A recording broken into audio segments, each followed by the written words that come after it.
Praise the lord. యేసునామ స్మరణ అనే ఉదయకాల కార్యక్రమానికి మీ అందరికీ ఆహ్వానం.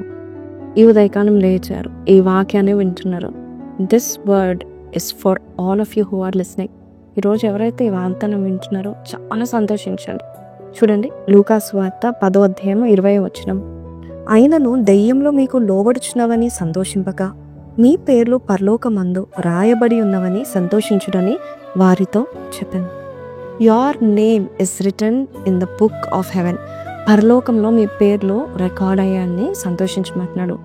చాలాసార్లు మనం అనుకుంటాము, అయ్యా నా పేరుకు విలువ లేదయ్యా, నన్ను ఎవరు పట్టించుకోవట్లేదయ్యా అని మనం అనుకుంటాం. కానీ నీ పేరుకి ఎంత విలువ ఉందంటే పరలోక గ్రంథాల్లో రాయబడి ఉంది. చాలాసార్లు మనం చూస్తూ ఉంటాం, డబ్బున్నవారు, పొలిటీషియన్స్, నాయకులు, అలాగే గొప్ప గొప్ప నటులు వాళ్ళ పేర్లు రోజు వింటూ ఉంటాం, మ్యాగజైన్స్లో చూస్తూ ఉంటాం, న్యూస్ పేపర్లో చూస్తూ ఉంటాము. కానీ వారిలో ఒక్కరి పేరైనా పరలోకంలో రాయబడి ఉందా మనకు తెలియదు. మోస్ట్లీ ఉండకపోవచ్చు. కానీ నీ పేరు రాయబడింది.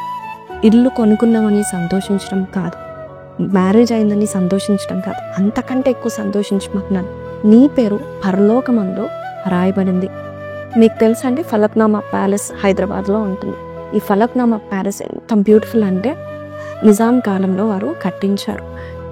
ఇప్పటికీ కూడా అది చాలా బ్యూటిఫుల్గా, అంతేకాదు రెస్టారెంట్గా మారింది. అక్కడ ఒక రోజు డిన్నర్ చేయాలంటే దాదాపు 12,000 రూపాయల నుండి 30,000 రూపాయల వరకు చెల్లించాలి. గొప్ప గొప్ప వాళ్ళు మాత్రమే అక్కడ మరి ముందుగానే బుక్ చేసుకొని డిన్నర్ చేస్తూ ఉంటారు. అంతా ఒక్క డిన్నర్కి 30,000 రూపాయలు చెల్లించాలి. కానీ ఒక విచిత్రం ఏంటంటే ఆ డిన్నర్లో మనము కూర్చోడానికి మన సిద్ధమవుతుంది కదా, అక్కడ ఒక బుక్ ఉంటుంది. ఫలక్నామా ప్యాలెస్లో ఒక బుక్ ఉంటుంది. ఆ బుక్లో వారి పేర్లు రాయాలి. ఎవరైతే అక్కడ భోజనం చేస్తున్నారో వాళ్ళ పేరు మరి రాసి అక్కడ భోజనం చేయాలి. చూడండి, అంత గొప్ప ప్యాలెస్లో 2 మనుషులు తినడానికి 12,000 రూపాయలు అవుతున్నాయంటే మరి పరలోకమందు మహావిందులో నీ పేరు రికార్డ్ చేయబడింది. దేవదూతలు నిన్ను గుర్తిస్తున్నారు. గొప్ప గొప్ప దేవుని యొక్క మరి సేవకులు గుర్తిస్తూ ఉంటున్నారు. చాలా బలమైన యోధులు గుర్తిస్తున్నారు. అంతేకాదు మన ప్రభువైన యేసయ్య నీవు ఎప్పుడైతే తన సొంత రక్షకుని నువ్వు ఎన్నుకుంటావు, ఆయన నేను గుర్తించి పరలోకపు ద్వారాలను తెరుస్తున్నాడు. ఎందుకంటే నీ పేరు జీవ గ్రంథంలో ఉంది. డబ్బు లేకపోతే ఏంటి, ఈరోజు నీకు ఇల్లు లేకపోతే ఏంటి, ఈరోజు నీకు విలువ లేకపోతే ఏంటి, పరలోకం అంతా నీ పేరు గుర్తిస్తుంది. కాబట్టి ఈరోజు సంతోషించండి. Your name is written in heaven. నరకంలో లేవు, నాశనం కావు. నీవు నీ ప్రాణాన్ని, నీ దేహాన్ని కుళ్ళు పట్టనివ్వడు. నీ ఆత్మను దేవుడు మరి క్షేమంగా ఉంచుతున్నాడు. నీ పేరు పరలోకమందు రాయబడి ఉంది. You are a very special person. కాబట్టి చిన్న ప్రార్థన చేస్తాను.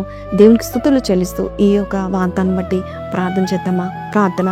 పరిశుద్ధుడా, మహోన్నతుడు తండ్రి, నా పేరు పరలోకమందు రాయబడింది. నేను ఎంతగానో సన్నతిస్తున్నాను. నేను ఎప్పుడైతే నా సొంత రక్షకుడుగా నేను ఎన్నుకున్నానో, అయ్యా చీకటి నుండి వెలుగులోనికి, మరణం నుండి జీవంలోనికి నన్ను నడిపిస్తున్నందుకు నీకు వందనాలు. రానున్న దినాల్లో నాయన ప్రభా, నేను ఇంకా సంతోషించాలి.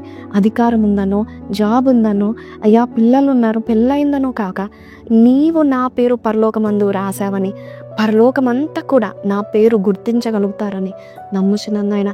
అంత గొప్ప అయ్యా తండ్రి, నీవు ఉండే నివాస స్థలం, నీ రాజభవనంలో నా పేరు ఉందని నమ్ముచు సంతోషిస్తూ నీ కృతజ్ఞతాస్తులు చెల్లిస్తూ యేసు పరిశుద్ధ నామములో అడిగి వేడుకొంచున్నాం తండ్రి, ఆమేన్. So praise Lord. విన్నారు కదా, when heaven opens the doors your name is written there. కాబట్టి ఈరోజు ఈ వాగ్దానం విన్న మీరు my name is recorded in heaven అని పెట్టండి. May God bless you. Have a blessed day. Praise lord.